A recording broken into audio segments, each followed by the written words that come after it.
সপ্তাহে ৬টা দিন খুব তাড়াহুড়োয় কাটে, কিন্তু যেই দিনকার ছুটি থাকে সেদিনকার একটু রিল্যাক্স করে কাটাই। সকালবেলা উঠে একটুখানি গাছপালাগুলো রয়েছে সেগুলো দেখি।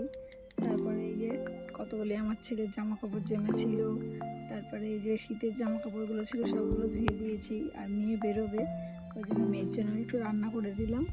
সারা সপ্তাহ যেহেতু বাড়ি থাকি না, প্রচুর কাজ জমে থাকে। ফ্রিজটা কি নোংরা হয়েছিল সেইগুলো সব পরিষ্কার করলাম আজকে।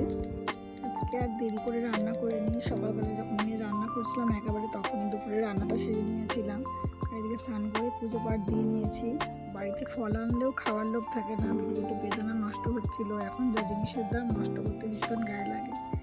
ফ্রিজ পরিষ্কার করছিলাম তখন দেখলাম একটা প্যাকেটে কতগুলি তেঁতুল। সেই তেঁতুলগুলোকে নিয়ে আবার রোদ্দুরে দিয়েছি খানিকক্ষণের জন্য। তো এখন তো উঠোনে রোদ নেই, তেঁতুলগুলো এখন তুলে নেবো, তুলে বোতলে ভরে রাখবো। আবার যেদিন ছুটি থাকবে একদিন রোদ্দুরে দেবো।